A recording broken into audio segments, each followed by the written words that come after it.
Hello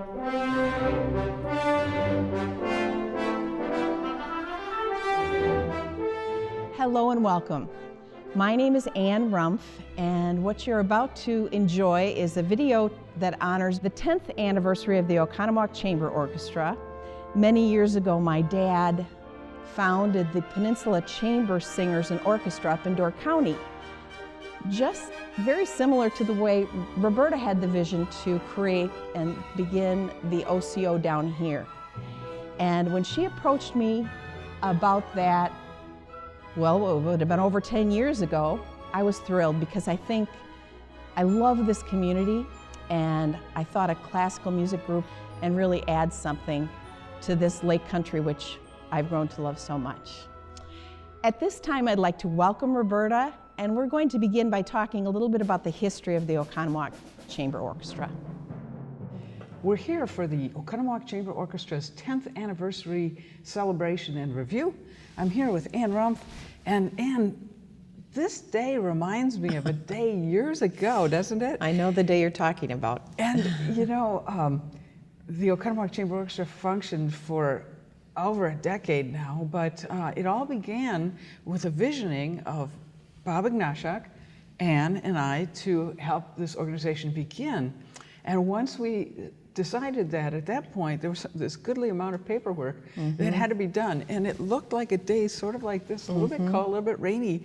And we gathered and began to do bylaws for the organization. Do you remember that? I do remember it. I was going to say fondly, that day was a little bit stressful, but I do remember it, and we got it done. We did, we did. And so what were your thoughts? Now, you have some, in your family roots, some musical entrepreneurship.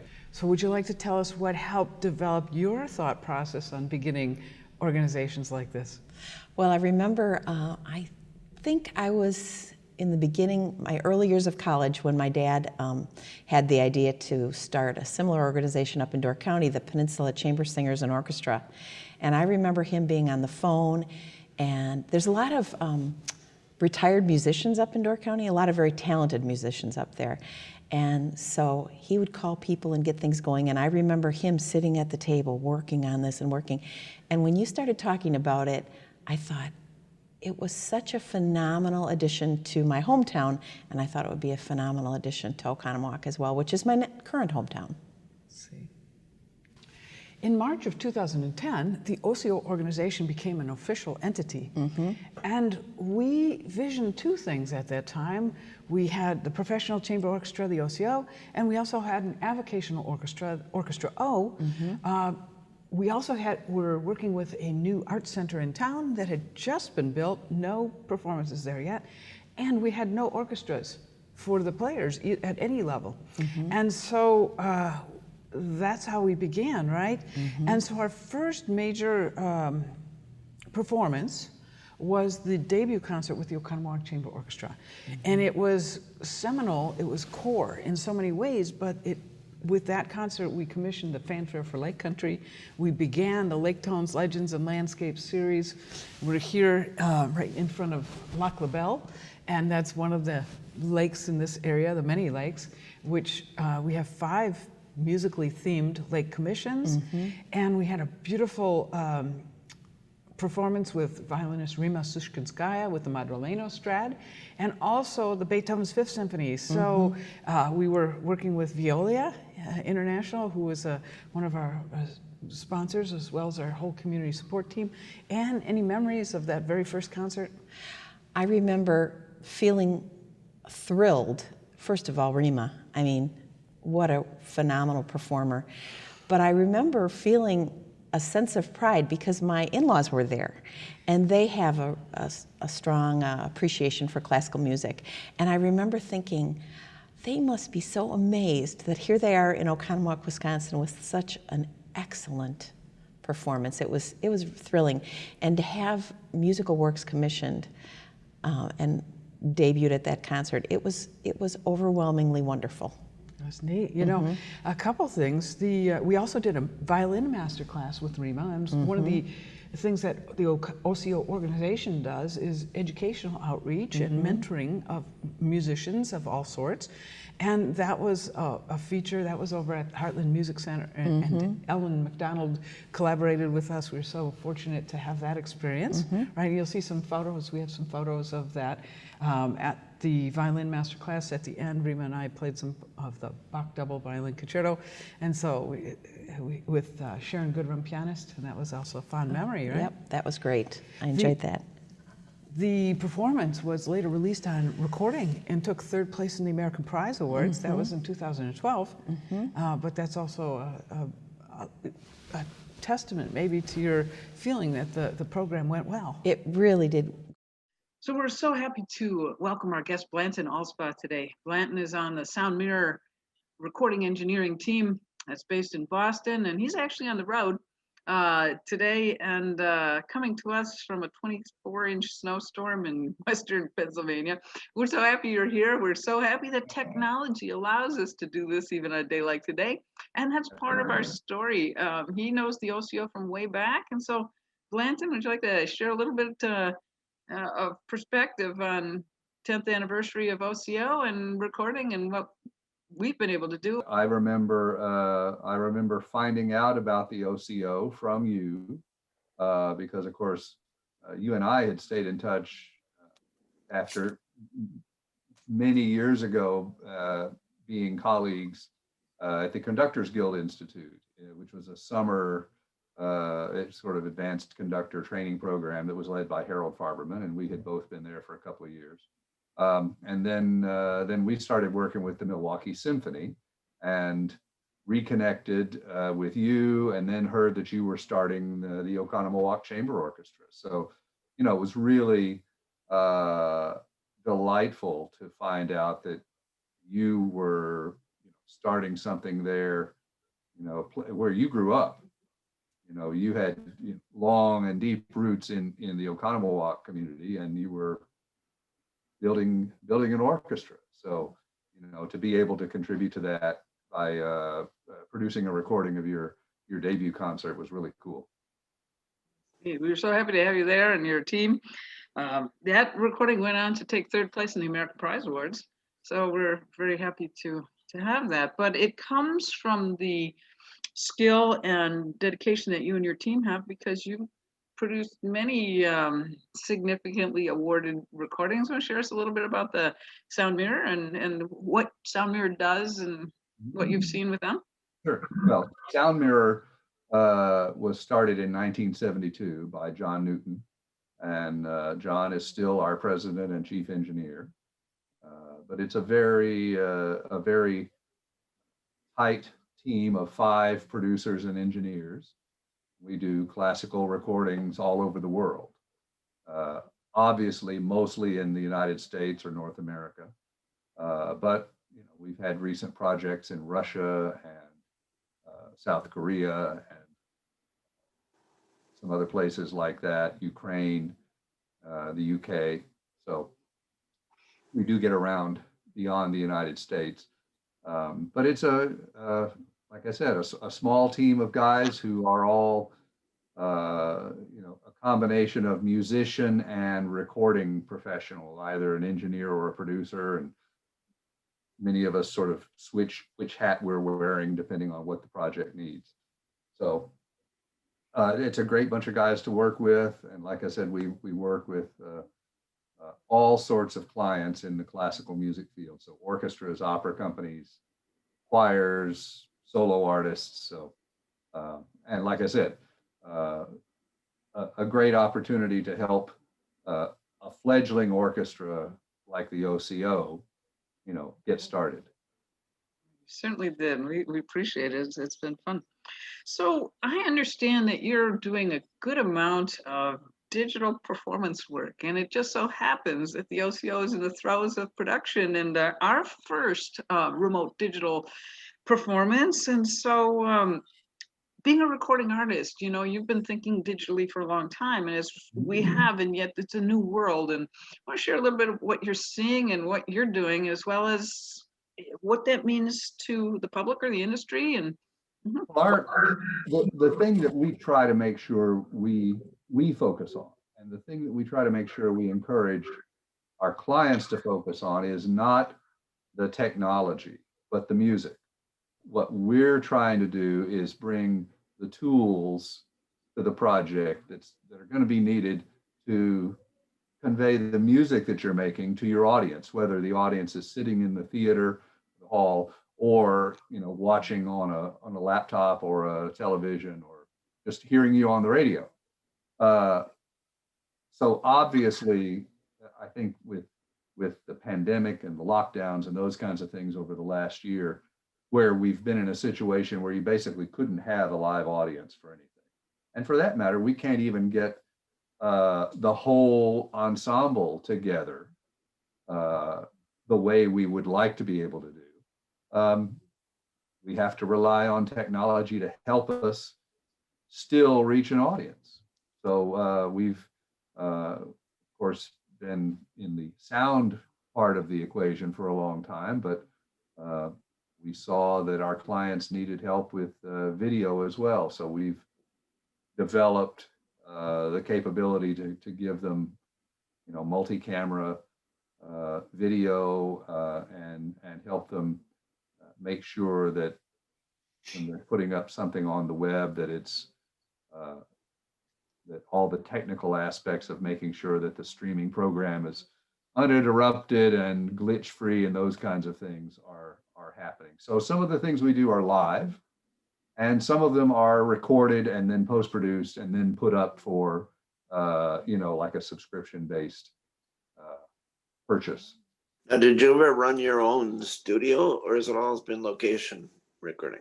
Well, for classical recording, it's almost all on location because, as you know, it's concert halls, opera houses, churches, places like that. Very, very rarely do we get to work in a nice, controlled, quiet studio environment. Every once in a while, but mostly concert halls and churches and opera houses. Yes. There was also around that time you were doing The Score Came Second series, and that was really another exceptional opportunity for the area, I think. Sure. The Score Came Second series was a music appreciation series which had live performance in it. Mm-hmm. We had guests come in and do performances or talk about certain areas of music. It would be in the fall or the spring. Each would be, I think, 3 sessions. And we'd take either the music of Vivaldi or Mendelssohn or all Tchaikovsky or all Italian, or we just had different topics and then would highlight it. Luthier Scott Slider came out and talked about violin making on one. For the debut concert, we had a special session which had the composer Sigmund Snopek, and then Rima Sushkinskaya. This was over at Olympia, and Rima shared about Stradivarius instruments, and Sigmund talked about what it's like to create and the creative process, and it was live, and that was very exciting, right? That was really, really, what a great idea. Well, thank you. You know, the other thing that happened at that time was the material began to be released on video. And so the debut concert was recorded on stage, but we worked with videographers. Today we're working with Max Anisimov, and he's been so good to help bring what happens with the OCO to the public in a way that is archived and also very vital on video. And back then we worked with Sean Kafer and added area images to the live performance. Right. So when the Lake Tones Legends and Landscape series said this is Nagawicca Lake, or this is Climb the Tower, the Lapham Peak Tower, you actually see, or Pine Lake, or some of the others, you see the area that it's speaking of. And so that was a special I think a very unique project, and it's kept coming. It's kept doing that over 10 years in fresh ways.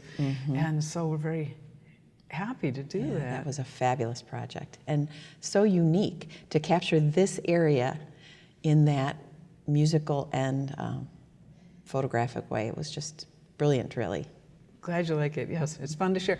And even whether people are new to the area or if you've been here a long time, there are areas that even as a videographer or somebody who's lived here many years, I didn't know were there, or I could take it to people who can't get out to see it. So those videos are on YouTube, and yes, hopefully there will be more, right? Right, hopefully. We should talk about the Orchestra O. Now, the Orchestra O was founded and began with the OCO organization. The OCO organization is a parent organization for those activities that happen with OCO, the musical outreach of musical appreciation, as well as the other avocational orchestra, Orchestra O. It was led by Bob Ignashak, and we were performing, helping administrate their performances up to 3 a year for a good number of years. Any memories of that? I think that was a wonderful opportunity for local musicians, because there's plenty of people out there that love music and enjoyed playing, but didn't have an outlet to play with a group. And anybody who is a musician understands that playing with a group is a unique experience, and people long for it when they've lost it, say they've stopped playing after high school or college. And so it provided a real great opportunity for local musicians, and I think they put out some great concerts, and Bob did a good job with that orchestra. You bet. And so the Orchestra O then became the Lake Country Orchestra, and Sean Phelan also was a music director of that. There's the orchestra developed, and there's more history we'll share. But for the moment, they were played at the Festival of the Arts, as well as at the Art Center, and had some beautiful performances. So we're appreciative to those people who were on the board that helped administrate the concerts, but also the LCO and the Orchestra O Players Committee. There were a lot of people involved and who played. It was just beautiful concerts, beautiful music, and it was fun to see people who hadn't played for literally decades go out and get instruments or bring their instruments out and start playing again. And the camaraderie and the spirit was just very high, and it was fun to see, right? Great organization, yeah. I think it's important what you're doing, and I congratulate you and the OCO for 10 years of really fine work and bringing Oconomowoc, a very high level music program. And I hope it can continue. I think it's really critical for the community and for the youth. I really commend you guys for, because it's the youth that are really gonna carry us into the future. And I think they see you. I've been at a number of your events, and boy, those kids, they really enjoy, being there and listening and asking questions and learning about, the whole project that you guys are working on. Tell you what, Mike, thank you so much. Appreciate it. We wouldn't be able to do what we do without the community support team. And you've been with us since day one of the OCO. And when we first started, we had a brand new art center, and we had an orchestra, but this community did not have an orchestra before. And now we're 10 years in, and we do. Any feel of how it felt then and how it feels now, or what you sense, how it reaches into the community for us?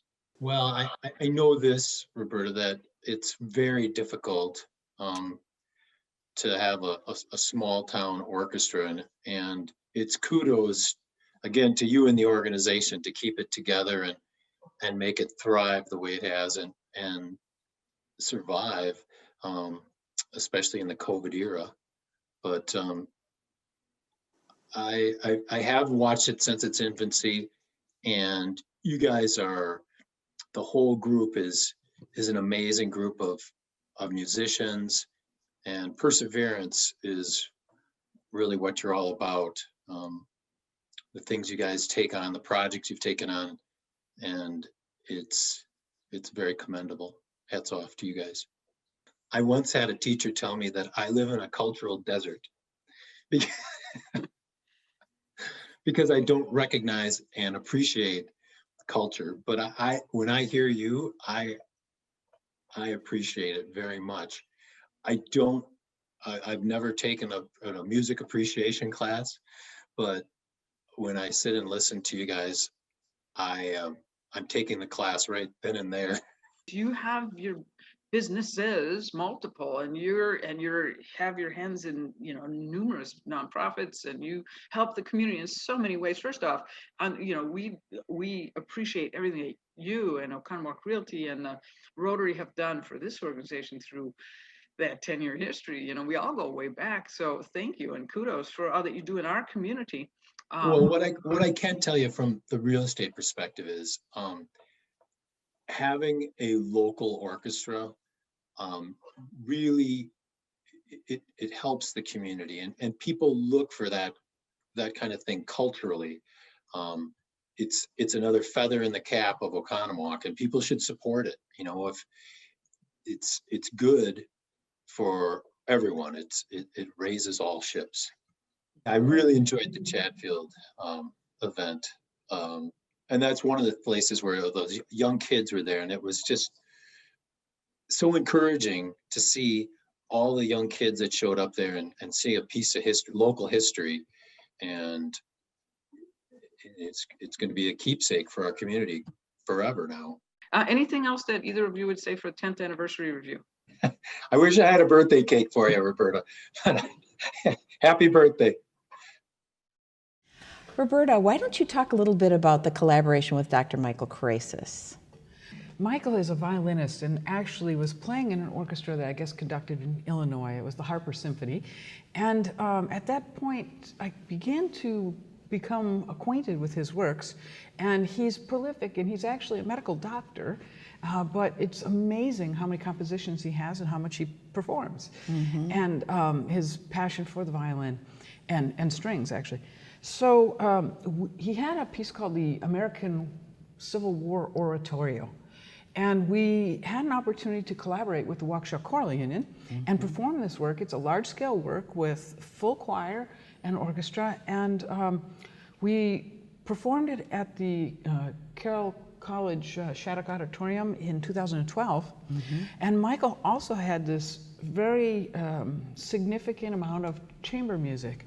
And we had our various OCO musicians join us. I remember Bruce Bardis playing piano, and I remember Jennifer D'Alessio playing violin, and there were others, but it was a whole chamber music program with the music of Dr. Michael Karasis. It was held at the Concert in the Woods Hall with Carol McAllister and part of that series, and it was a really wonderful moment. It's sort of like the Score Came Second series, to get deeper into a personality and their work.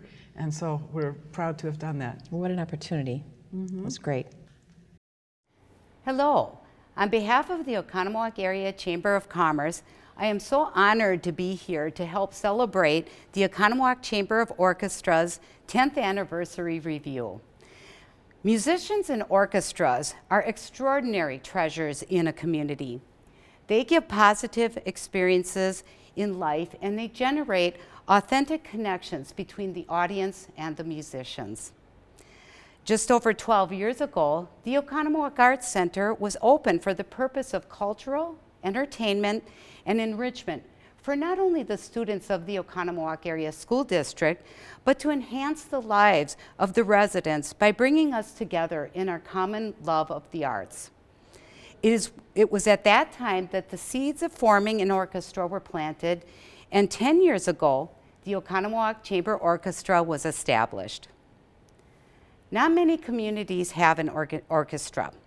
Oconomowoc is blessed to have high-caliber musicians with a vision to celebrate, enrich, and inspire our residents, young and old, through music.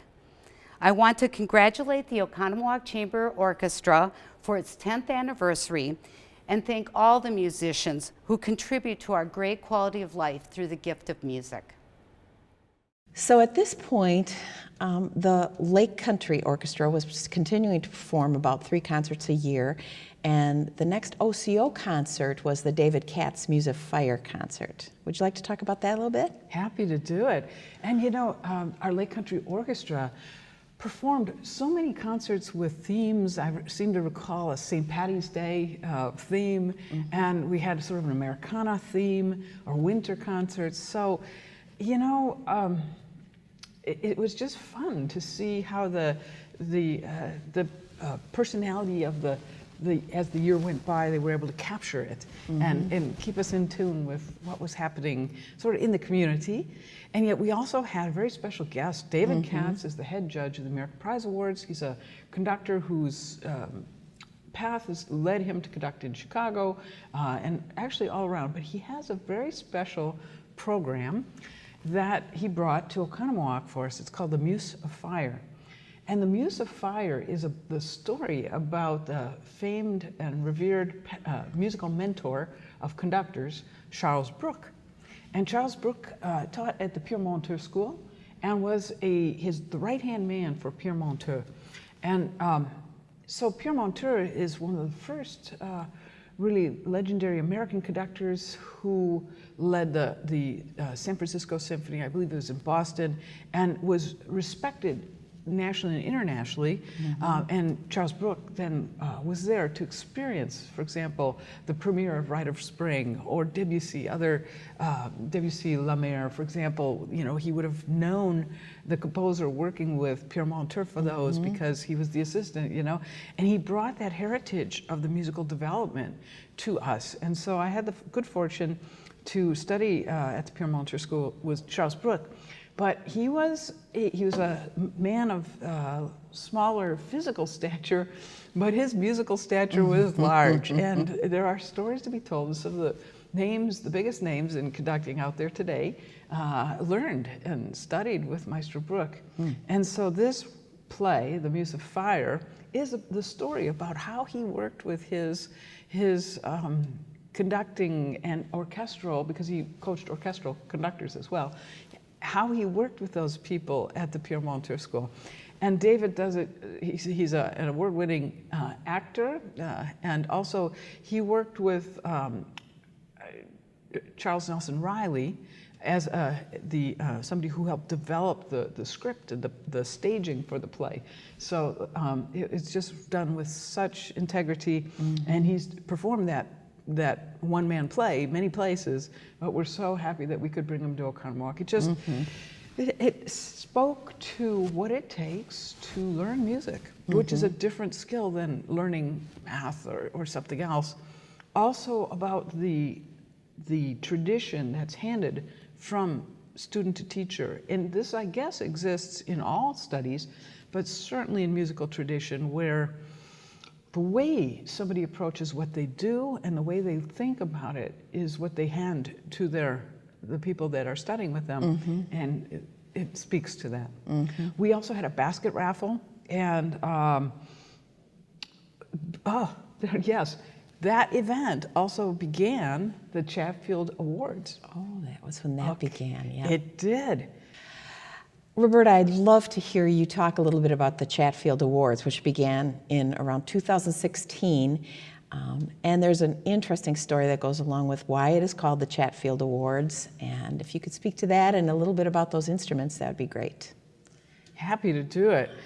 You know, those instruments, the Chatfield instruments, were made by Francis Chatfield, and it was back in well, he began them probably in the early 1930s. They were given to the school system and completed in 1938 as one of the violins, 1939 as one of the violins.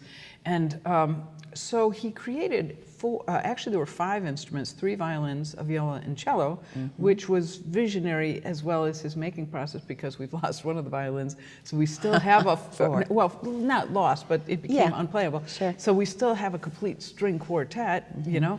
And so the unique nature of having not only a full string quartet made by the same maker, but of wood that came from the Lac La Belle area and tied to our local heritage is so unusual, you know? It's very special. And as a student growing up and going to the Oconomowoc school system, my teacher, Mr. Schwartz, said, Roberta, play on the Chatfields. You need to, you know, they're a great, you know, graciously voiced set of instruments. So I had a chance to play on them when I was a student, and they were, they served the school system well for many, many, many years. But fast forward, they began to come to the place where they needed some significant, not just little Band-Aid repairs, but really some restoration work because they were unplayable, and the orchestra budget at school just couldn't keep up with it. And if one was to preserve the nature of the instruments, they had to be taken out of the flow and saved because they were, they just needed that preservation. And so there was a project that Terry Caldwell did, and it was to document the history of Oconomowoc. It was when the Midwest lived like millionaires. And he asked me to play on it. I said, well, Terry, if we're doing the history of Oconomowoc, we really have to include the Chatfield instruments. Now, at that point, only one of the, there was one of the violins that was playable, and I played the Battle Hymn of the Republic on this sort of beaten up violin, and it seemed like a good analogy, but you could hear it pre-restoration work on Terry's film. And I played other things. We played with the piano trio arabesque, and also we did some violin piano work, but the Chatfield violin is there. So the Chatfield Award was initiated here in 2016, and it recognized that in order to create that and give that to our community in the school system, that was over a half a year of full-time work. This is estimated by Scott Slider, the luthier, to create this. There was also a beautiful hand-carved rosewood case that he gave to display the instruments. And so the magnitude of the gift, I think, is such an inspiration to us that we decided both to give the visibility to the instruments and to honor Mr. Chatfield for what he did. We named the award after him.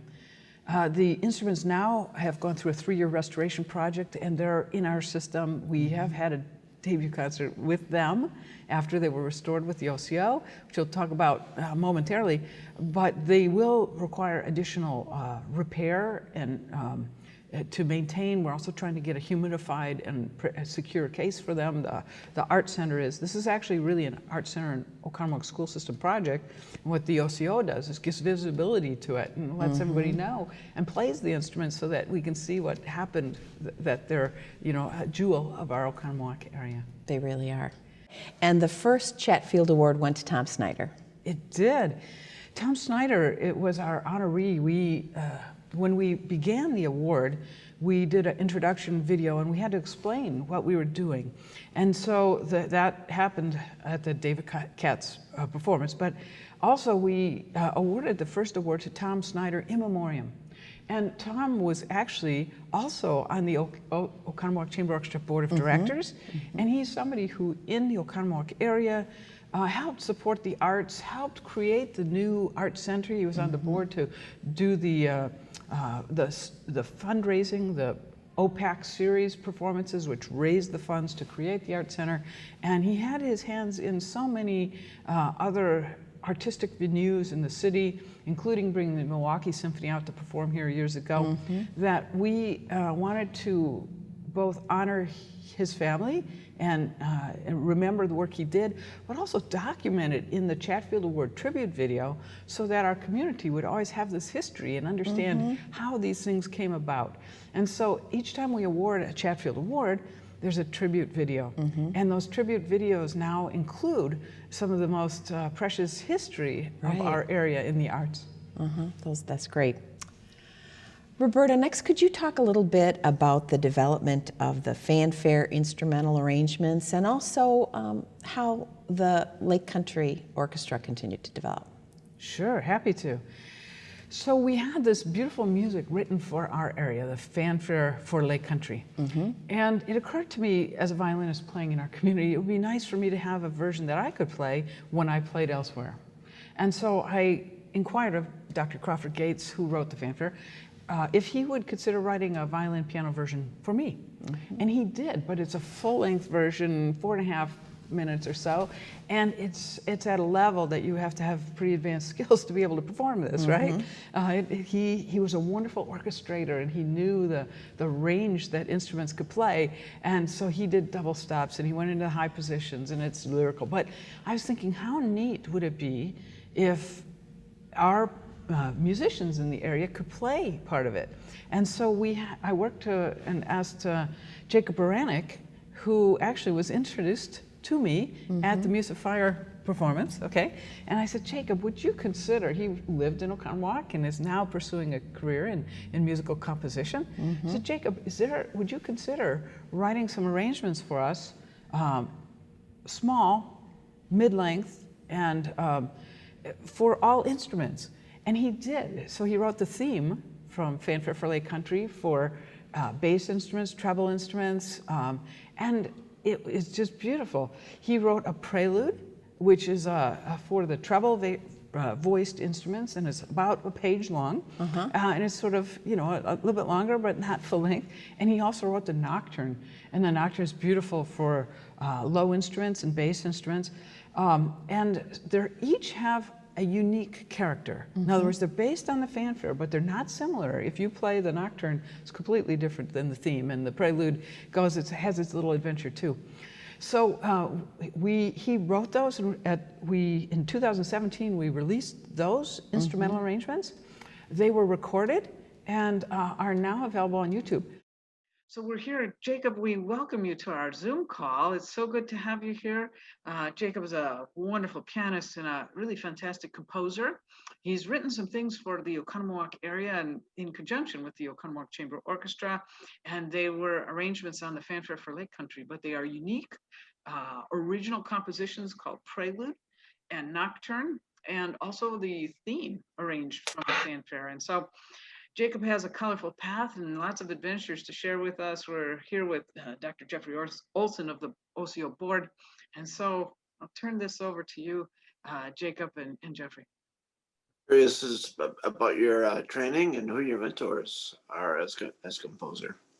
Sure. Yeah. So I'm finishing up my senior year at Vanderbilt University, way down south in Tennessee, Nashville. Which has been wonderful for me. Certainly way different than Wisconsin, though. Definitely a different culture, and I am definitely a Wisconsin boy at heart. So Wisconsin will always be my home. In the Wisconsin area, I studied with Sam Ekoff at Heartland Music for many years, and that's the connection with Reverend Kane and First Presbyterian Church. So he was my first composition teacher, and then I studied with Ron Foster. Privately up in Cedarburg area for a couple of years before I went to school. So those were my two main composition teachers. And I studied piano with Sam as well, and Margarita Kontorowski at Heartland Music. So that's my local mentors. The Door County connection, and this ties with the international connection as well.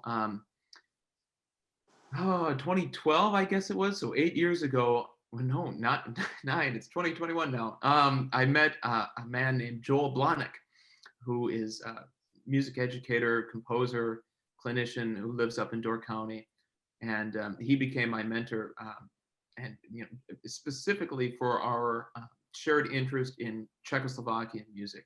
He really mentored me with that and built connections over the seas, and so started going up to Door County a lot more. My parents are actually going to be retiring up there now. So Door County is kind of my second Wisconsin home after Oconomowoc. And that whole connection, on the one hand, it introduced me to a lot of people in Prague. And I was fortunate enough to have a piece of mine played in Prague Castle for the 100th anniversary of Czechoslovakian independence. Their government, the president's own band over there, played the piece for the celebration in the Capitol, and the American ambassador was there. It was an extraordinary honor.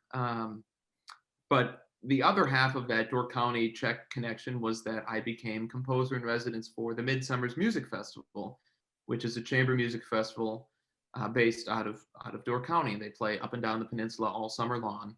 And so I've just finished a 4-year term there as composer in residence, which has been the most extraordinary opportunity for a young composer to have that much attention to your music from professionals and the rehearsals and the commissions, and it's been a huge, beautiful experience. The project for the OCO, the fanfare for Lake Country, these wonderful pieces. or the theme. It was wonderful material to work with. It was the first time I'd ever done something, in that kind of vein. The original pieces that I created out of this pre-existing work, it was kind of like a theme and variations idea. But the prelude was for a treble instrument, and the nocturne was for a bass instrument. But this idea of not simply writing a variation on a kind of set thing, but taking a theme and creating something entirely new out of it, that was really quite a challenge for me. And it took a lot of thought to figure out what direction I wanted to go with each of those. I remember the prelude coming easier than the nocturne. And there's all sorts of different challenges when you're not necessarily adapting the work of another composer, but you have to work within the bounds, at least, of that composer's style as far as their theme goes. So it's kind of this amalgamation of my own voice, which is budding as I was 18 when I wrote them, and someone who's extremely established like Crawford Gates. So that was a fun balancing act. Well, you did just wonderfully, and those are such warm and energetic pieces. The prelude is for treble instruments, but it's bright and uplifting. And the nocturne is completely, expressive. It's like a fantasia almost. And we have one of the things that Jacob did with us was helped us record those. And you and I recorded the theme and the prelude, and also Eric Heidkemper, bassoonist, worked with you to record the nocturne. Any thoughts you had about recording pieces that you've just conceived? How did that seem? You visioned these, and now you're realizing them. Want to tell us a little bit about that process? Sure. It's always a scary process, a little bit, regardless, because something's coming to life. And you've heard it in your head for so long, but you don't know what it's actually going to sound like in person. But it's a fun process too. It's one of the most exhilarating things about being a composer is finally, you are creating something alive, and that's when life is breathed into it. But when I am involved, usually I'm just sitting back, and I can sit back and just talk to the musicians. But then once I'm one of the musicians, that brings a whole new level of pressure, because I better be able to play my music. So that is fun as well. I think something unique though with these two arrangements, specifically with the nocturne, is that we talked about it just being for, in general, a bass instrument. Well, I was naturally hearing a cello, and we got Eric on the bassoon. And that was something where it's the first time ever I've written a piece where I was writing it with this idea of a different instrument in mind.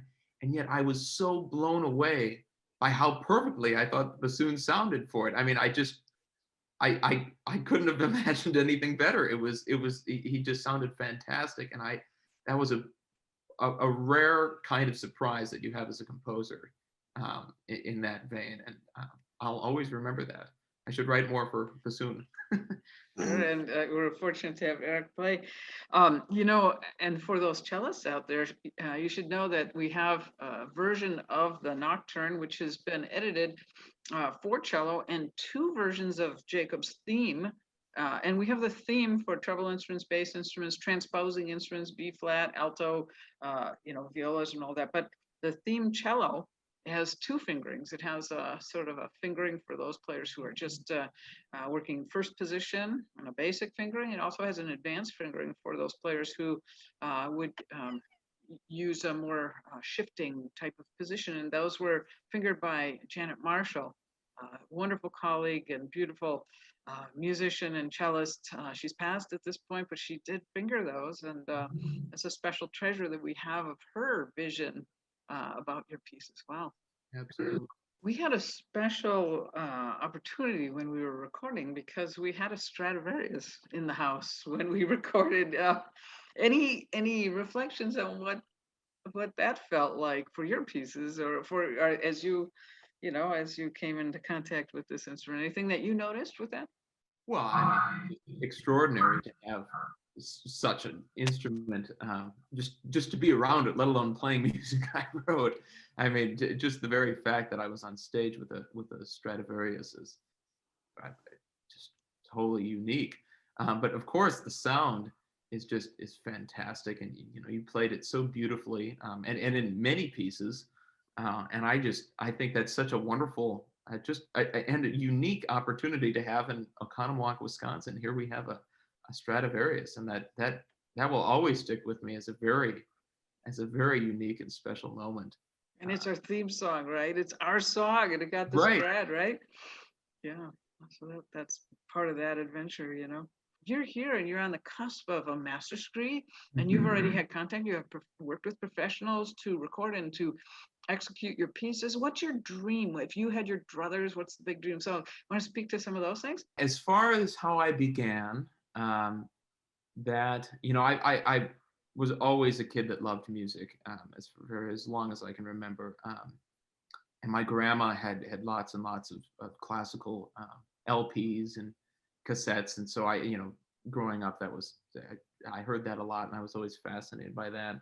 But it really goes. I think the credit goes to Sam Eekhoff, my first piano teacher, excuse me, my first composition teacher, my second piano teacher. Mm-hmm.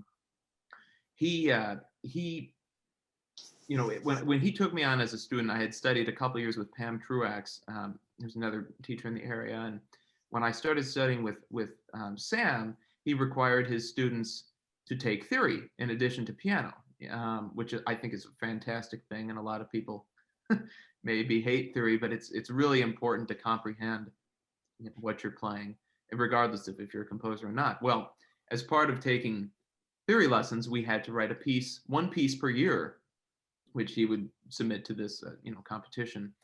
And I hated it at first. I absolutely hated composing. It was so difficult, and I didn't want to do it, but I was forced to as part of my lessons. And bit by bit, it suddenly grew on me that, I would rather spend 5 hours composing every day than 5 hours practicing. That I couldn't focus that long. I would inevitably start improvising something, or I just couldn't. But when I was composing, then I could focus. And bit by bit, as I got older, as I learned more theory, as I learned more repertoire, and that's essential, my music grew in its structure and its form, and just what I was trying to do. And I started winning more competitions, and then I thought, well, maybe I have a future in this. And I think the biggest advice is if you have that passion as a student, composers are still alive. They're not dead. There are still many composers out there, and you can do that if you love that. If you just study a lot of music, study a lot of theory, and just soak it in as much as you can. As far as where I'm going, I'm about to go into my master's degree.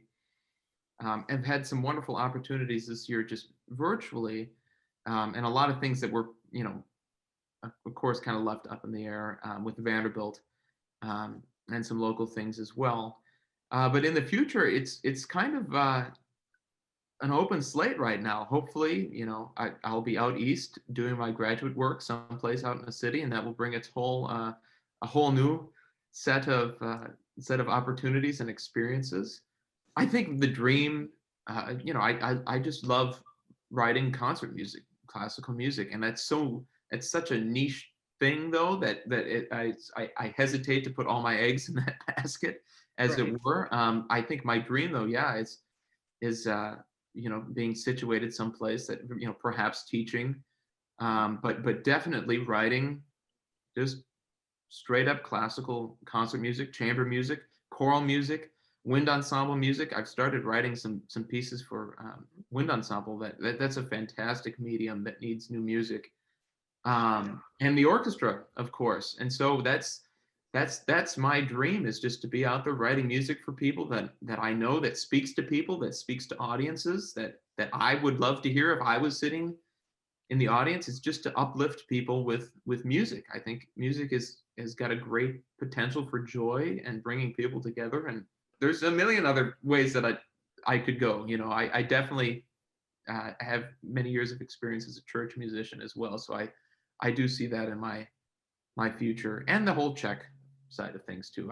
Who knows, I may transplant across the pond for a few years and delve into my heritage there in Prague as well. So it's exciting. Yeah.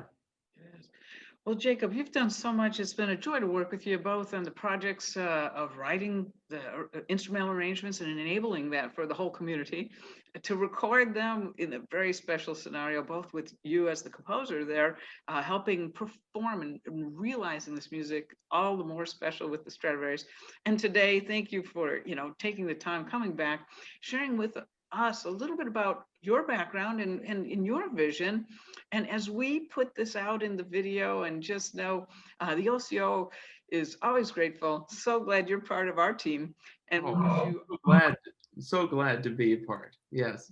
Yeah, you bet. And so as you take those next steps, wherever they lead you, know that you have some core here at Oconomowoc. We appreciate you and we wish you every best.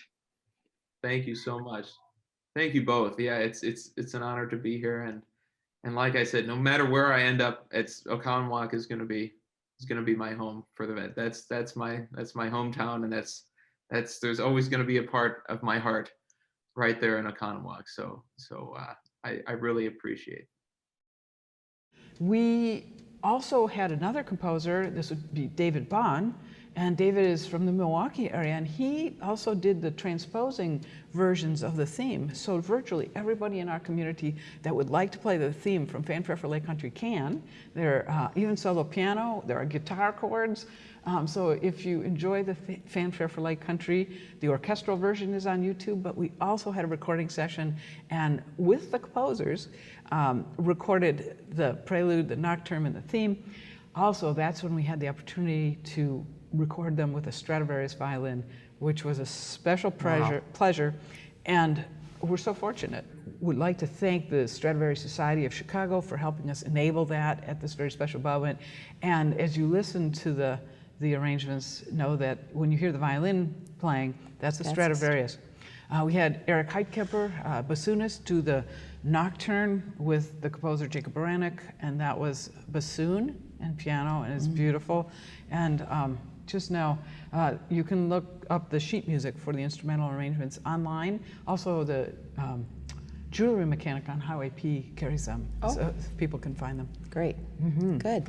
Now, you asked about the development of the Lake Country Orchestra. So all this time, the Lake Country Orchestra continued to perform. Right. And it changed. They had different concert venues. They sometimes played at the church. They played at the Festival of the Arts. They played at the Arts Center.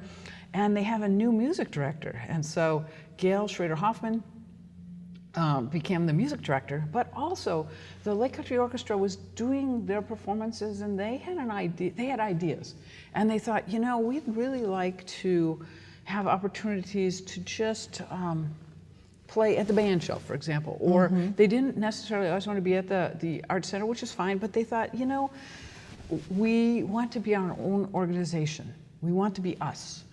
And so they did. They created their own 501c3 and just felt that they were growing and wanted their own idea. So we, we're happy that they had grown, and what didn't exist back when we created an organization now had those legs to say we're our own entity, and we want to continue our version of the tradition of orchestral music that way.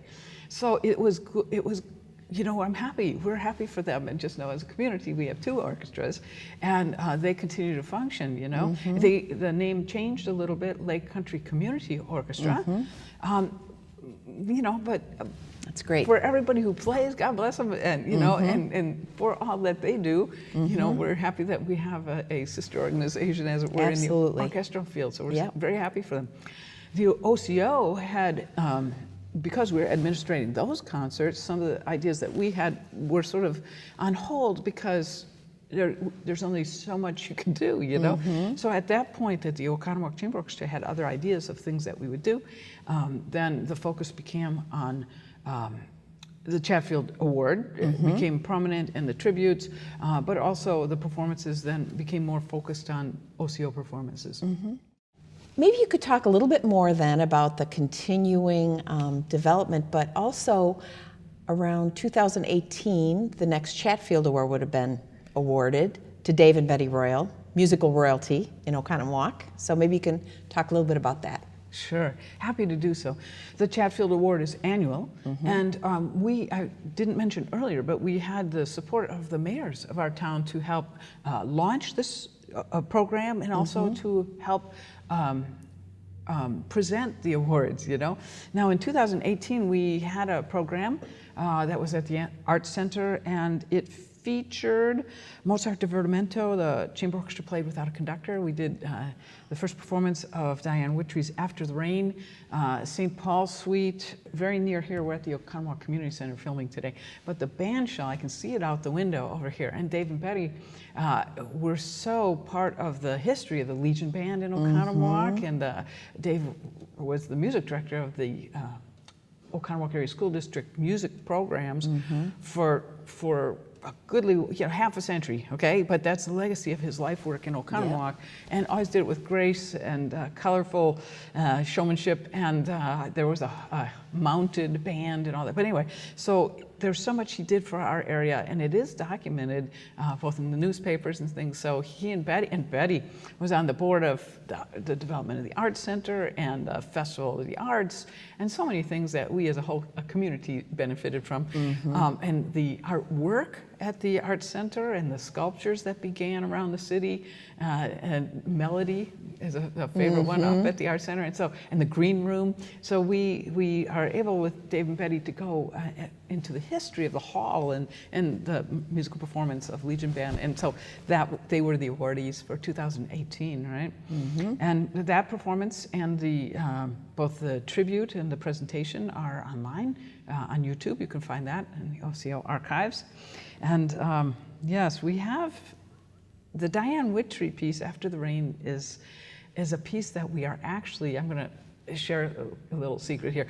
So we recorded it then, and there were some beautiful images that were put with it because it mist and rainbows and dewdrops and things. But we are combining that performance with a digital remote effort that will come out in late February or March of 2021, and it will combine the live performance, the video images now with a digital component to it, and that's what we're working on as we speak. So wow, there's a little sneak preview. That sounds great. Something to look forward to. Excellent.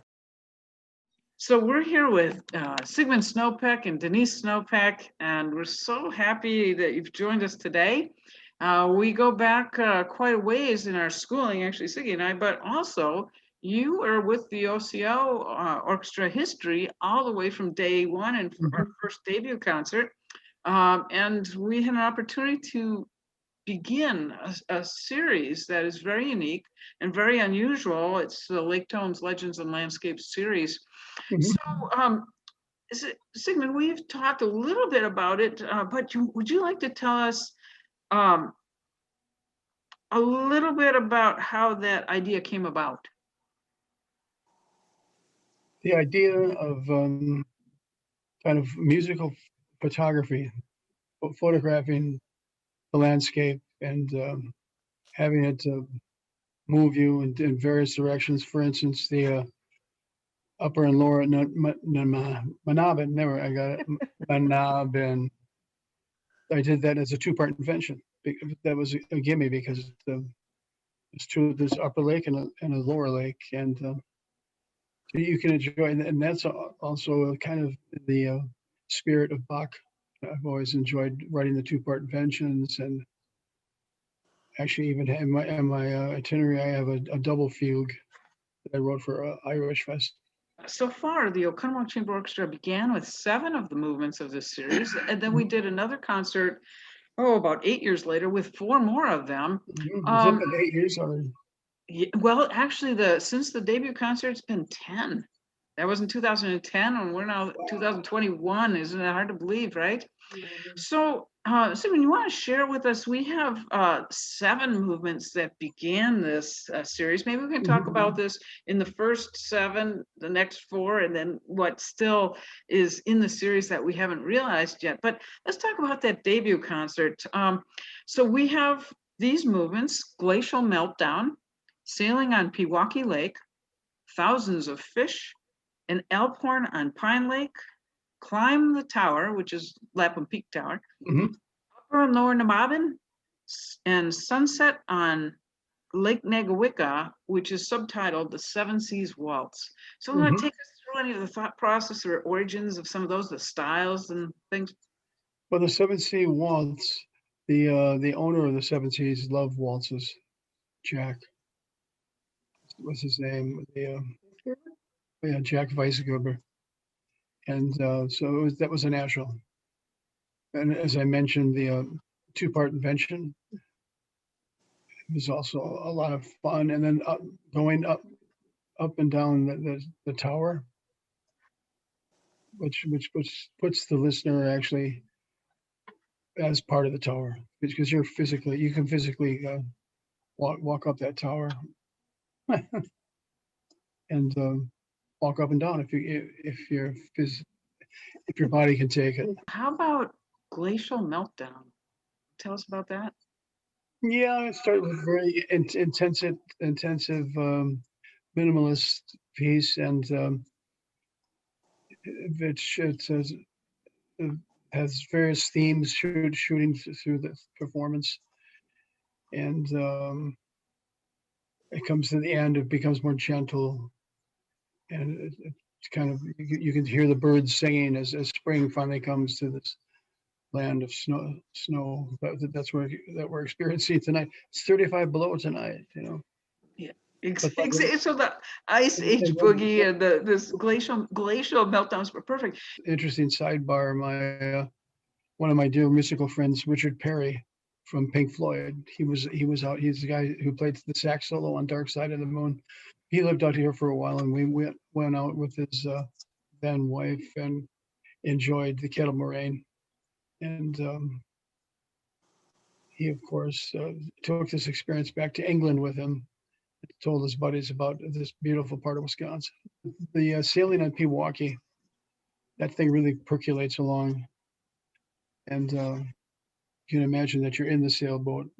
And of course, all these are subjective. You can interpret them in different ways, not just the way that I'm saying.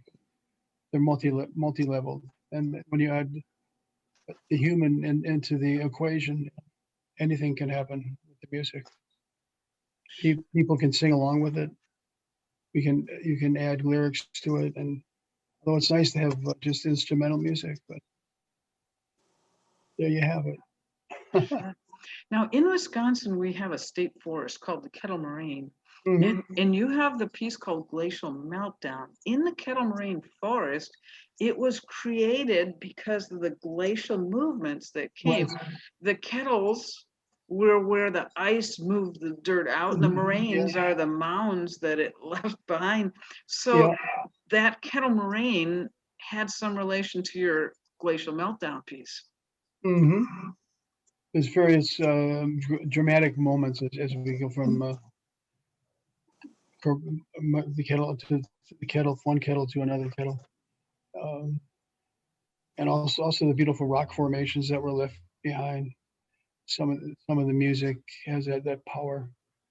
These huge rock. You can just imagine the kind of power it would take to move a rock like that. On stage, when we performed an Alphorn on Pine Lake, there was a special thing that you did. It was the horns and F. I kind of got into playing the French horn by the Alphorn.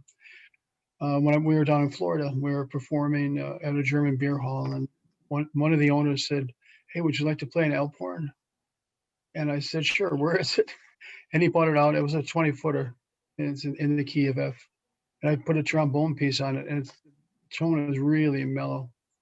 And many horn players say, "How did you get that mellow sound?" I said, "Well, the trombone mouthpiece on there, it usually comes with a wooden one. The wooden one cracked." And so I thought it would be it's very atmospheric. I have performed in the past on trombone and flute and oboe, bass clarinet. I thoroughly enjoyed those low notes. Touring with the Violent Femmes, I would play a really low B flat on the when they were going crazy with their instruments. On top of that, I'd just be going, oh, like keyboards, woodwinds, brass, unusual instruments. My job with the Violent Femmes was doing woodwinds and brass. I always take a couple keyboards along. So, well, Pine Lake, when I saw it, it was foggy that night, and which made it. I thought of a boatman playing through the fog, so he could find his way home. So you would hear this boom, boom. You get all the overtones. It's like a giant bugle.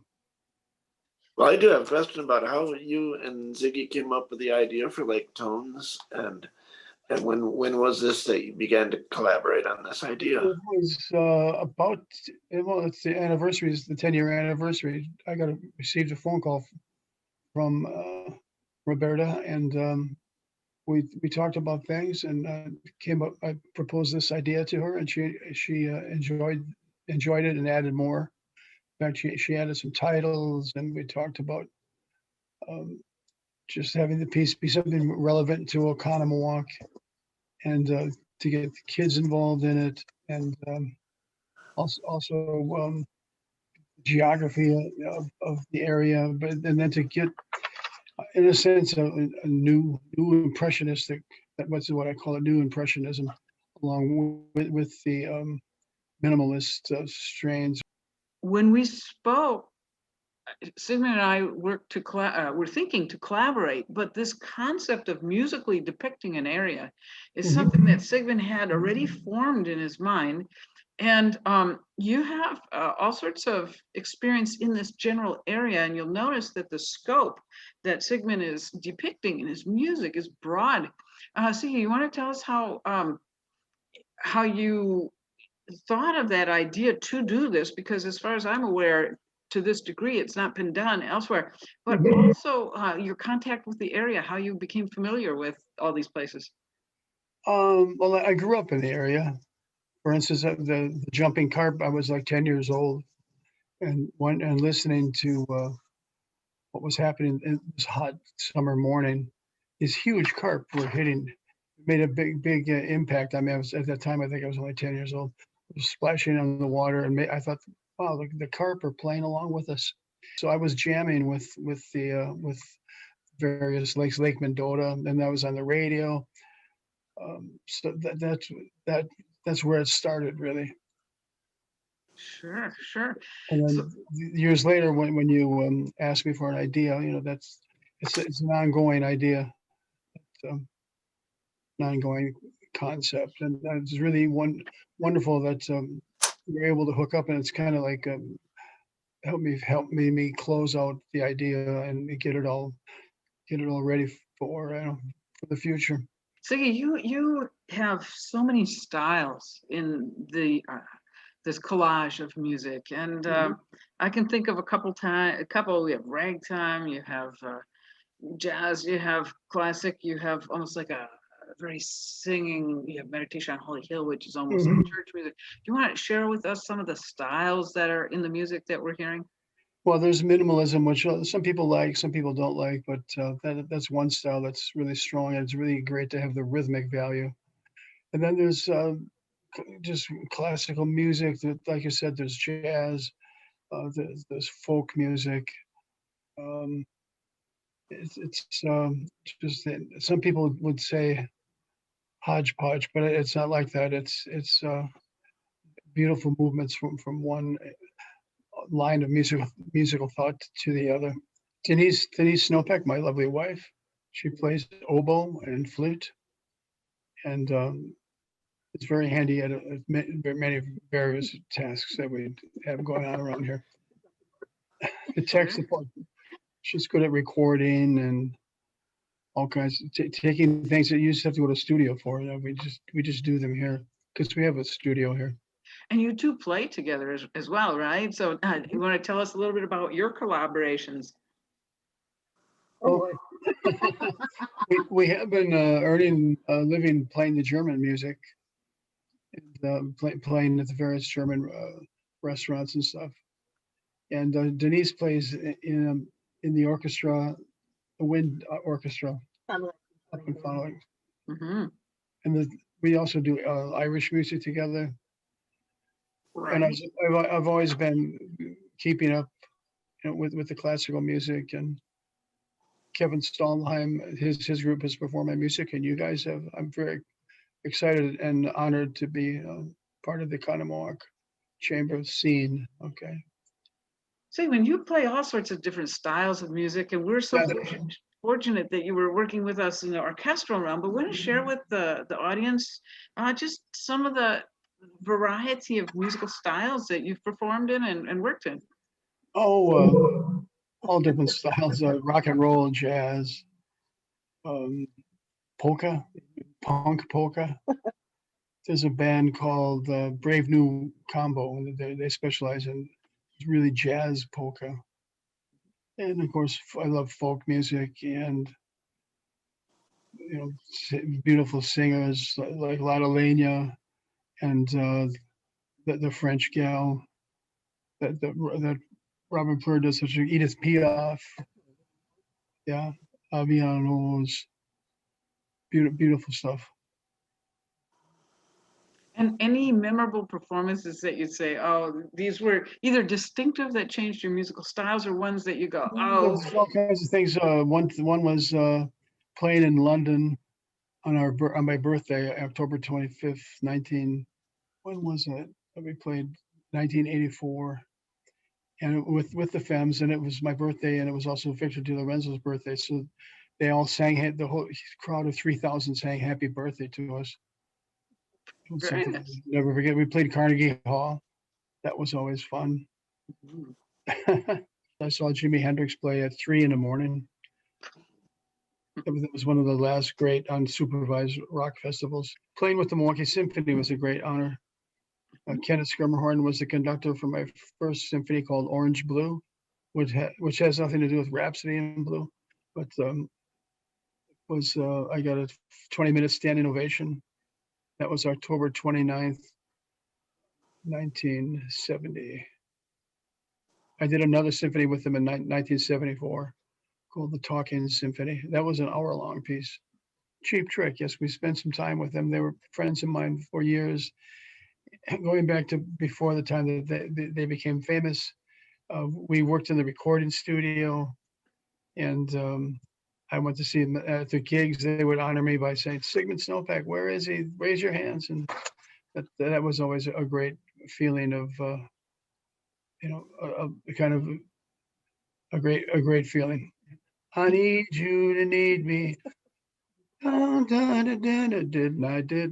not see you crying. Come on, Rick. They're always fun to see, those guys. Great rock band. So we had an opportunity to work together to do 4 more of the Lake Tone series. And you want to share a little bit about our second concert? I enjoyed that one thoroughly. I enjoyed your video work on it. The Boogie Woogie. I had been doing the Boogie Woogie style since I was a young man. My mom had all the sheet music from the 30s and 40s, and there was Boogie Woogie music in there. That's when I first got exposed to that. And what are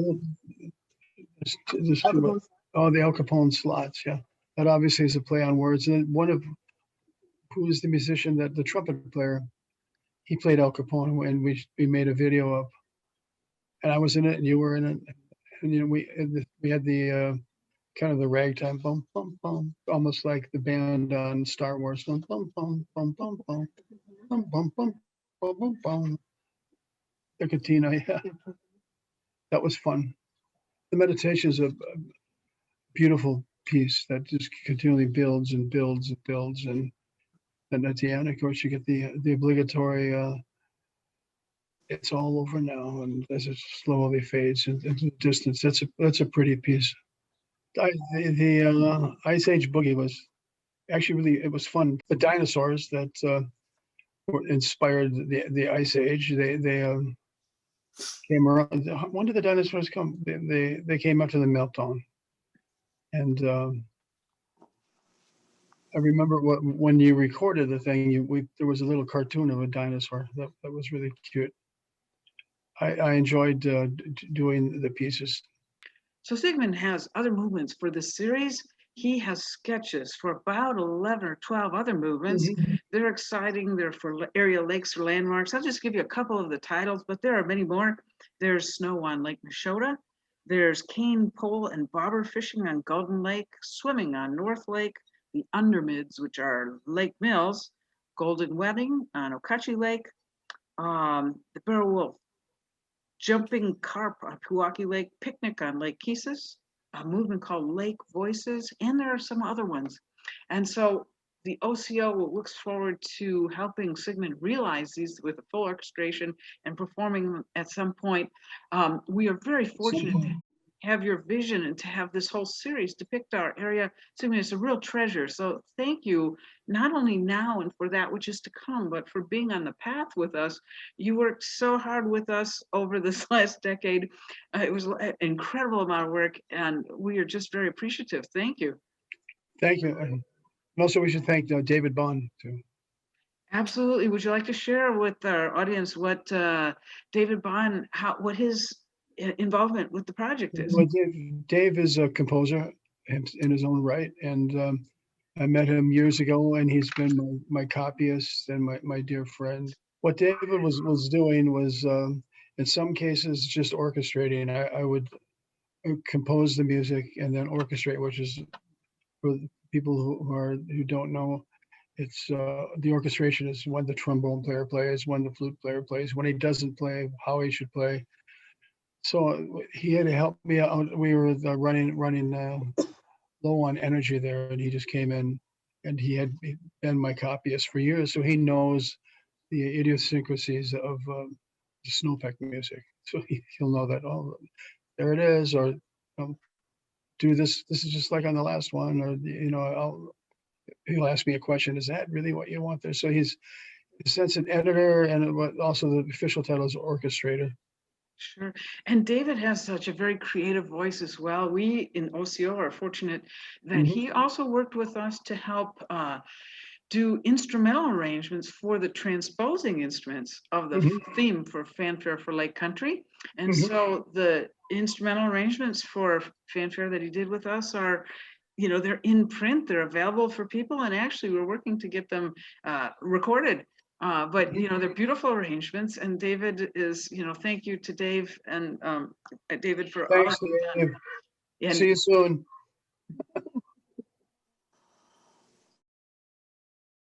So around this time, I think the Chatfield instruments were coming to the end of what was really a 3-year restoration. So maybe you can talk a little bit about how that unfolded in the next steps. Sure. Luthier Scott Slider from Milwaukee did the work for the school system on the instruments. And the OCO has 2 videos that speak to that. One is at the beginning when he just received the instruments. And actually, if you look at the Chatfield Award introductory video, that goes into his workshop and shows the instruments before they were worked on. And then, now at this time, there was a video called The Art of Luthiership and the Chatfield Instrument Restoration Project. Okay. And that is when the Chatfield project of restoration was being completed. This is before they were actually out in the public, but we can see, and Scott shares, what he did on the instruments, and you can see them, he shows the instruments are apart and, what on the instruments he worked on. So Kira Arendt, from UW Milwaukee Film School, was the videographer who helped film and produce that video for us. And we speak a little bit to the art of luthiership, meaning the great instrumental makers and instruments through time, and a little bit of the personality of the voice of them and the character of violins. And then we talk about our instruments here. And so that was released then. Oh, that's a great way to wrap that project up Now- and have it. Thank you. I didn't mean to interrupt. In your family, there's a history of some violins, and I think your son has one of the violins that were featured in that video. You want to tell us a little bit? Well, through our association with you, when my son was looking for another violin, you steered us towards the Mrs. Schwartz, and we were able to obtain one of the Klotz violins. And I remember when we took that violin to Scott Slider, and it was just exciting to have a violin with so much history and meaning in the family. And that's the heritage that's passed down, the appreciation of instruments that went from Mr. Schwartz to me to you, and then you have it. But the Klotz instrument, there's a great story about the Klotz instrument, who used those. Do you remember who used those? No. The Klotz instruments were actually the type of instruments that Wolfgang Amadeus Mozart played on. Yes. And so, anyway, you see that in that Art of Luthership video. So chronologically then, the next thing that happened was the collaboration with the choirs, the Silver Lake Choir and the Oconomowoc Community Choir and W Grundstrom. And also, that was 2019, and the next Chatfield Award was awarded to both Mr. Schwartz in memoriam and also Bob Ignashik. It was. That was a big moment for us. We had, our Lake Country commissions are always meaningful and always special, but that one particularly so, because there was a work that was written for two choirs, adult choir and children's choir, and the Oconomowoc Chamber Orchestra. And the base of it was the poem Imagine a Day by Courtney Bella. And Courtney Bella wrote this poem. She passed very young in life, but she wrote a beautiful poem that speaks beyond her years and is just so all-encompassing to being in Lake Country. And so there's a composer, Brian Wilbur Grundstrom, who worked with lyricist Robert Barnett and myself to gather the vision of how we take that core and share it with our day and age for both adults and children on reflecting what it's like to be here in Lake Country through a lifetime. Because for children, it means the activities you do on lake and how exciting it is. And in Imagine a Day, even the clouds over the lake and that peacefulness to just enjoy this space that we're in. And as an adult, that thought process of, okay, are we enjoying this, or are we engaged in our life such that we can't really get to the beauty that's around us? And then in a lifetime that we've passed in this area, what does it mean for us? And it's just amazing, the lyrics and the beauty that and the perspective that is shared in that collaboration with the Silver Lake Singers and the Oconomowoc Community Choir. Lynn Karlstein and Mark Karlstein had such a part in this. And the art, we worked with the school system, and Lynn helped reach out to the art areas, and our thanks to those who, both students and art teachers, who helped create a beautiful art gallery for that night as we came into the hall. And it's just a beautiful, beautiful commission, and so it's a one of a kind, and thanks to Brad Bella and the Imagine a Day Foundation. So the piece is called Imagine a Day in Lake Country, okay? But Brian also wrote another piece for us, and that's the variations on Fanfare for Lake Country, and it was for the debut of the newly restored Chatfield instruments. And so on this concert, orchestral concert, we have the orchestral string orchestra version of it that was performed, and the choirs, both the Silver Lake Singers and the Oconomowoc Community Choir, performed solo numbers with Lynn and Mark. And we also had a grand finale ending of the Wizard of Oz medley with choirs. And Wizard of Oz, of course, had its premiere here in Oconomowoc and has a very long heritage with our city. And so that was memorable. And I don't know, our orchestra had not played it. I don't think the high school ones had as well, because the music wasn't there. Okay, and so perhaps it's the first orchestral performance of that in Oconomowoc, but we were so fortunate to have those. That performance is being edited as we speak, and there are some 2-3 minute excerpt videos already on YouTube, but you can expect more to come out soon, and we're just backlogged in getting some of the video performances out that we have. That's one of them, but it was a wonderful entourage and tour de force performance, and it was very colorful.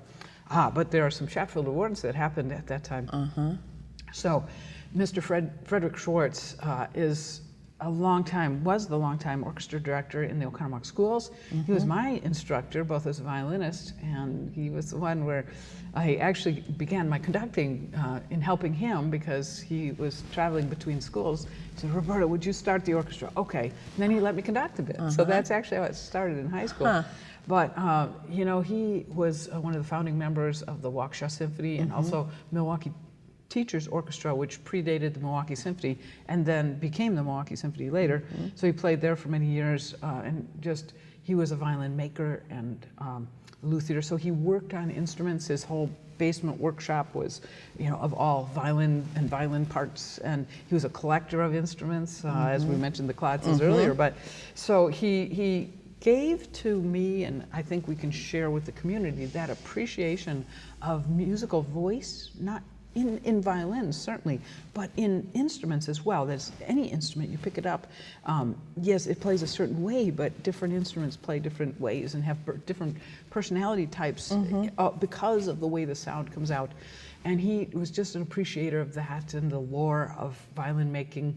I think he would be happy to see melody out there and see what we're doing. The Chatfield instruments he knew, and certainly Mike Schwartz, his son, who lives on the East Coast, and his granddaughter came back to Oconomowoc for the performance, and were there to receive the award. Mrs. Schwartz is a longtime resident of the Oconomowoc area. I heard many, many violin lessons and orchestral performances, and she was also there and received the award. And I know it's was heartfelt to them to have his work in a lifetime of dedication to music in our area be recognized. So yeah, that was very moving. Yeah, it was, and yeah, the tribute video has some of their images on it, and I'm thanks to them for their collaboration to get us the information of the history. And also Robert Ignashik. Bob Ignashik has been, he was the successor to Frederick Schwartz, and in this video you now have the history of orchestral outreach in the area.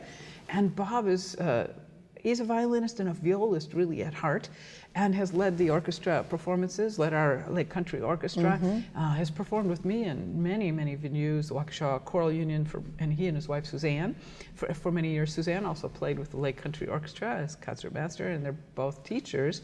And so, but they are string players at heart. That dedication to really excellent string pedagogy and teaching. They met up at UW-Madison's string teachers event in the summer, but it shows their dedication to really bringing quality string concept to what they do, and they're wonderful people, wonderful musicians. So they were awarded the Chatfield Award, and they were there, and Bob's family. So congratulations to them. Yeah. Mr. I is beloved. Mr. I, exactly. He's legendary. Most of the people who are in the area today who played a string instrument know Mr. I, and were impacted by his outreach. You know, absolutely. If you look at our OCO performances on any of them, if you look at the viola section, Mr. I's there playing with us. I think he played all our concerts. If you look at the Al Capone slots movement, there's improvisations, and Bob actually does a viola ragtime improvisation in the Al Capone slots movement. You put OCO Al Capone slots, it'll come up. Yeah. So next, I think there was a quartet recital featuring the finally restored Chatfield instruments. So share what that was like. Sure. So we had brought the instruments. They were done on the orchestral concert in April. And part of the piece was, they had variations which was dedicated to them, and they were played on stage with the orchestra and featured, and Scott Slider came and we received them.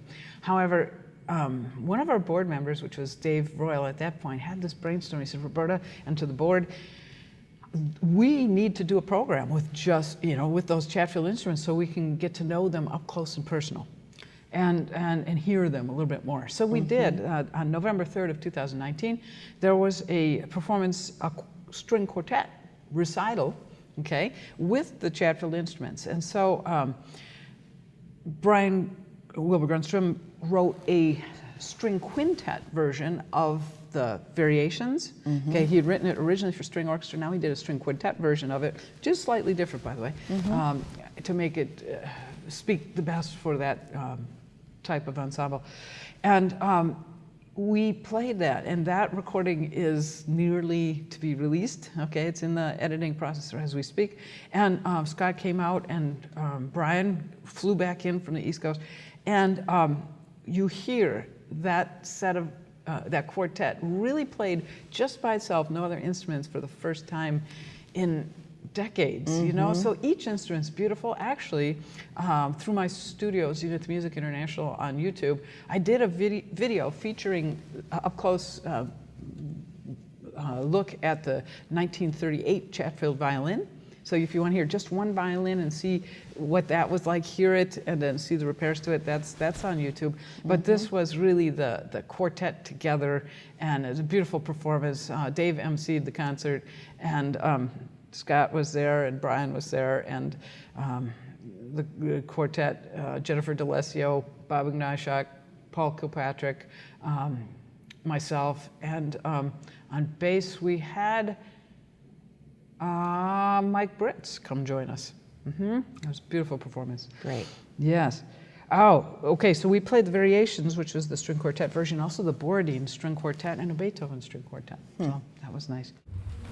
So Roberta Carpenter asked me to write a piece to be played on these newly stored Chatfield instruments. So the Oconomowoc Chamber Orchestra, maybe you can better explain it, had a relationship with the composer Crawford Gates. Crawford Gates was who wrote the fanfare for Lake Country for us. It's the piece that's for our area, which we then had made into instrumental arrangements, short, medium, long. So every instrument, every person who's playing an instrument in Oconomowoc could play our tune. And then now we had this opportunity to work with Brian to have our fanfare, and it's written for orchestra originally, but we didn't have it for just strings or string quartet. Enter Brian. So it was almost like I was in college and was given an assignment. Take this melody, make a piece. So actually I have not been on call ahead of time. Would you mind playing the main theme at A until measure 26? So this is the theme that I was given by Chadwick, okay?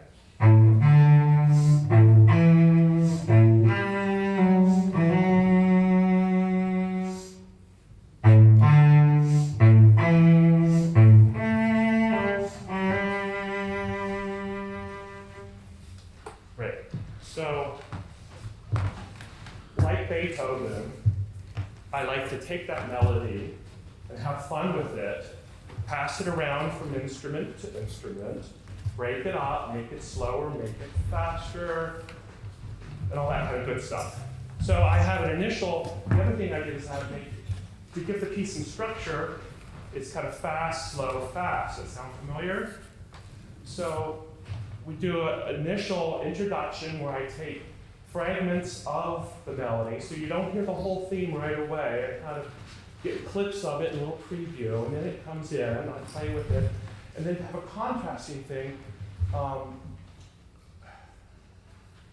String instruments really sound good if you just let them play on sustain notes. So I did some slow part to really just kind of let that sonority shine. And then I slowly work the theme back into it, and then we end with a big exposition of the theme. So you can kind of, if you listen to it, you kind of fragments the theme, you get the full theme, you have exposition, then you have a slow part, and then the theme slowly kind of works its way back in, and the tempo, well, the tempo doesn't really increase, but the motion increases. So, there you go. So we're happy to welcome Jennifer D'Alessio, who's the OCO Concertmaster. We're here with Dr. Jeffrey Olson of the OCO board and a fine clarinetist. And so I'm going to turn it over to the two of you. I remember moving back to the area, getting involved in classical music, and through the Waukesha Choral Union, playing in the orchestra there. I believe that's how we met, Roberta. Correct me if I'm wrong. I think you're right. I think that's yeah. And lo and behold, there were some auditions happening for the OCO Concertmaster position, and that was that. So I've been working with Roberta off and on, either through the orchestra or through Waukesha Choral Union, or other just private gigs that we do throughout the years. That was an interesting project with Scott Slider, reviving those Chatfield instruments. It was fun to get to know the instrument, and we did the concert with those instruments as well as the chamber recital. Yeah, Scott Slider I've worked with before with repairs and instrument creation. So yeah, he does really wonderful work, and I think did those instruments a lot of justice in bringing them back to playable condition. So it was a pleasure being part of such history, and being that they were made originally in this area as well. Yeah, I started in the Milwaukee area with Mary Ellen Myers as my Suzuki teacher, way back in 1980, and studied classical music throughout my life. But when I came back to Wisconsin, in addition to trying to get back in the classical world, the Irish and rock genre kind of fell into my lap. So started playing with an Irish rock band in the Milwaukee area, and I've just been having a lot of fun with that. Getting into some improvisation and jazz as well, which oddly enough never seemed to be an open door growing up in the classical world as a violinist. You know, I was always jealous of all the wind and brass players that got to be part of band or jazz band, or, you know, these other genres. And I was like, oh, I can do this. So ironically, I was in a Baroque ensemble at the time, and it's been really neat to see the correlation between Baroque ornamentation versus folk ornamentation. So it's been a lot of good times, a lot of late nights, and but catering wise, after college, 4 years of Interlochen Arts Academy and 4 years of Eastman School of Music, I started branching off doing other things, and cooking was one of them. So I started catering private events when I moved back to Wisconsin as well, which is about the time Roberta and I met. So she recruited me not only to play at the Carassus concert, but to cater the after party, which was, oh, that was so much fun. Another thing I got involved in with when I moved back to Wisconsin was the swing dance crowd, the ballroom dancing. That's just another art form. The Latin ballroom dancing, it's really given me a new appreciation for some of the styles in classical music. Some of the pieces I absolutely detested when I was in high school suddenly became completely different pieces of music when I started bringing in the influence of the dancing, actually, the music that we dance to.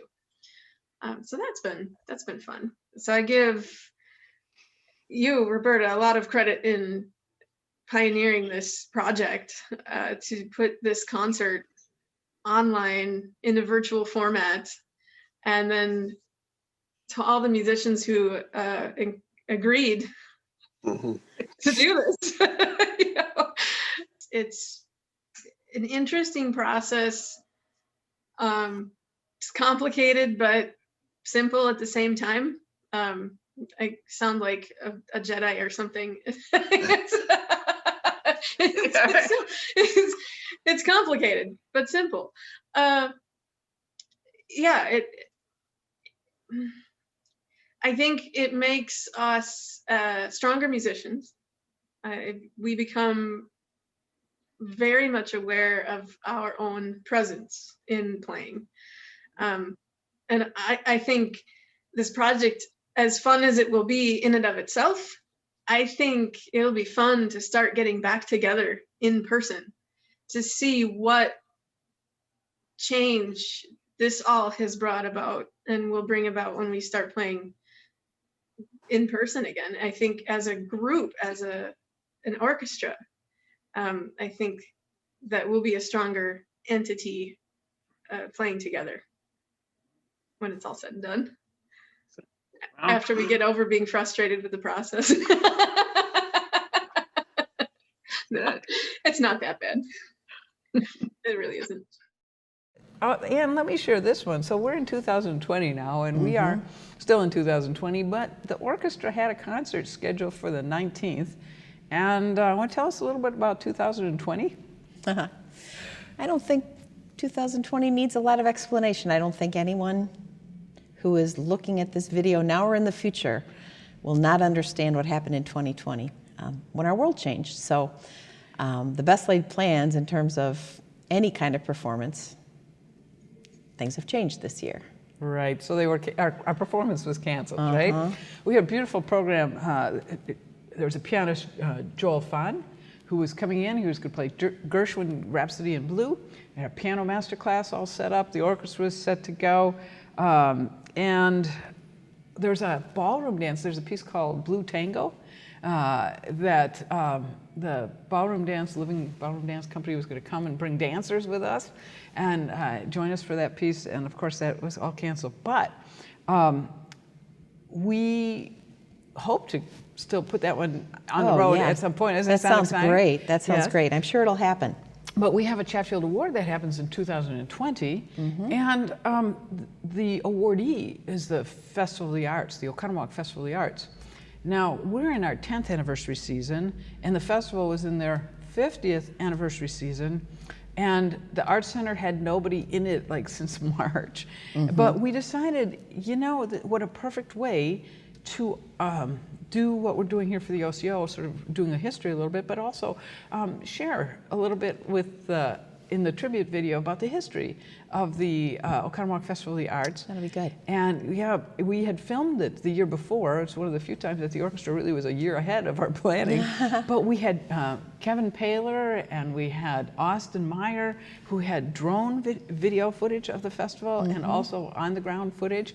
And some of the former board members met with us and helped film and tell the story of the Festival of the Arts. But it wouldn't have been complete without presenting the award.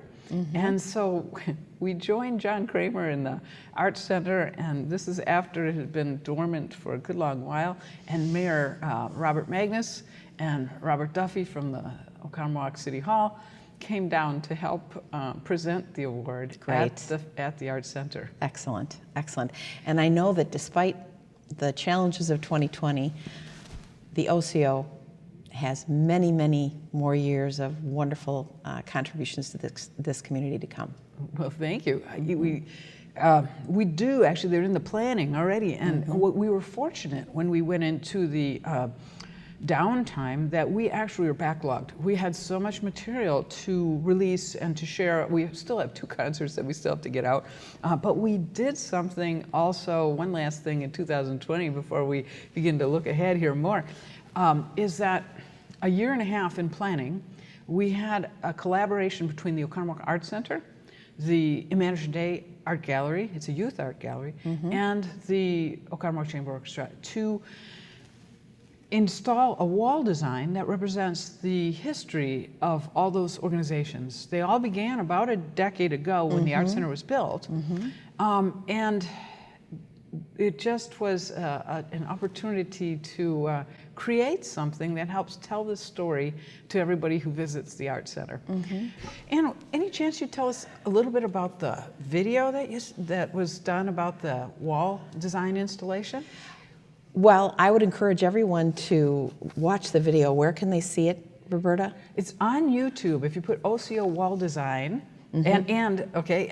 But it is just neat, as Roberta was saying, to have something that when you walk in, you can go right there and you can see exactly how things transpired, and it just is a nice summary. And again, I love having that historical piece, and I loved learning about it on the video. So sure. So here we have Max Anisimov, who's our videographer, and he was the one who did the beautiful filming with his wife Rose, and also the production on that video, which is spectacular. There's a time-lapse segment about the installation process. By the way, we worked with Pewaukee Sign Company, Ken Scarry and his team, Oscar Riz, who is the designer of that, and the OCO board. The visioning was, and you know, John Kramer at the hall, who helps co-host the video, but also visioned this thing for, you know, years. And it just was so much into it. So we were able to release that in, it was installed in September of 2020. I think we released the video in November, but you know, for a year that's a downtime year, it just was really fun to see the color and the vibrancy of what the arts did and are still doing at this time. I'm anxious to see it in person. Yes, yes, it's there. So the wall design, when you go into the Art Center, it's at the left side of the box office, and the OCO Chatfield Award sign, and which will be the Chatfield Award instrument presentation case will be on the right side of the hall. And so you can see this, what it's like though now on the video that shows both of those display cases. So let's see, that takes us up to where we're at, and I will share that we are working on the OCO's first ever remote digital performance. It will be feature the Boccherini Cello Concerto in B-flat with cellist Ben Whipcomb. He's one of the professors at UW-Whitewater, will come up and join us. Now, he won't come, this is not in person. You can see this performance that we're putting together, and we create a core video that we send to our musicians. The musicians then tape themselves, send it back in. Max and then Josh Wolf, our video mastermind of this project, both of those guys, and we'll put it together and we will release this performance in late February or early March. That's going to be exciting. With the 2021 Chatfield Award. We're so happy to be here with Diane Wittry, who is a composer and conductor and a mentor of conductors. And we are so fortunate with the Oconomowoc Chamber Orchestra to have worked with Diane in our history and currently as well. So in 2018, we had a stage performance of After the Rain, which is a beautiful chamber piece that Diane wrote. And we are currently working on what's called a hybrid digital performance, combining images from the stage performance and remote digital work from our musicians. We were fortunate to receive a Women's Philharmonic Advocacy grant to enable the performance back in 2018. And so Diane, without further ado, thank you for joining us. And do you have any words that you'd share with us about your piece and being part of the OCO history? So I'd like to congratulate you on your 10th anniversary of the OCO Orchestra. And this is really, really exciting for the organization. And I was thrilled to have my work performed not just once, but twice by the orchestra. And After the Rain is a wonderful piece that really captures that moment when you walk outside after it's been raining and you're listening to the drops of rain splattering quietly on the ground and the birds are singing in the background. And so that's wonderful. But also the fact that you got the grant from the Women's Philharmonic is really, really exceptional. And I think it's timely because you were really ahead of the curve when you did this piece. That was before everybody's saying now, please include more women composers on your program. So congratulations on really being a trailblazer by including my piece. It was a pleasure to work with you and to work with the orchestra. Well, thanks, Diane. We're so happy to have done it. And we look forward to the recording that will be released in March of the After the Rain and a digital performance. So stay tuned, look for us on YouTube or digitally, and we'll see After the Rain and enjoy it in our future as well as our history. Can I tell them who the 2021 Chatfield Award winner is? Well, let's see. You know what, Ann? It's not released, but let's use this moment. Absolutely. Would you like to share what's happening? I'm thrilled to announce that the 2021 Chatfield Award will go to Roberta Carpenter, who has been an instrumental musical icon here in Oconomowoc. This is just a little bit of what she's been doing, so. Right. Well, thank you, Ann. We're happy to announce that I appreciate the board's decision, and we have stories to tell. I think one of the things I'm happiest to say in receiving the award, not only from me, but there's been so much we've experienced that we have a chance to tell the story. And so I know you'll be here to help, and thank you. So as we complete this review of the Oconomowoc Chamber Orchestra, and thoughts as you look back over the 10 years? Well, I guess I feel, first of all, honored to have been a very small part of this, because to be honest, I knew since you were involved, I knew it was going to be a high quality organization, but I had no idea of all the components and all the things that would transpire over the last 10 years. So I just think it's overwhelming, and it's really a great organization and a real wonderful addition to Oconomowoc and Lake Country. Thank you. And you know, Ann, we're filming, we're here, you've been here and present and understand the path of the orchestra, helped us out, and for all you've done for the OCO and in our community, because you're a wonderful supporter of the arts. Thank you. Thanks for sharing this moment. Pleasure. Thanks for helping lead us through this history of the OCO. And every best to you and your son who's in music and family and in the OCO greater family as we go now into the future. Thank you. Thank you. Hello, I'm Chris Wanner with Bank 59, and I'm here in honor of the Oconomowoc Chamber Orchestra's 10th anniversary and presenter of 2021 Chatfield Award. I'm here in the beautiful Oconomowoc Arts Center auditorium, where there has been many inspirations and of performances for the students and community. And as you can see, we have many empty seats, but that has not stopped the Oconomowoc Chamber Orchestra from creating a vast digital library to continue their outreach with award-winning performances, music appreciation, and local arts history. We want to thank you for joining us for the Oconomowoc Chamber Orchestra's 10th anniversary review, and we hope you continue to join us as they continue their performances through their digital outreach. Thank you. Thanks so much for joining us for the Oconomowoc Chamber Orchestra's 10th anniversary review. We would like to thank the OCO Community Support Team. Without them, this video would not be possible. And we would also ask that you support our business partners in the same way that they have supported us over the years. If you'd like to help the OCO continue our musical outreach, you can make a donation at the OCO website, or you can mail a donation to the OCO at Post Office Box 394 in Oconomowoc.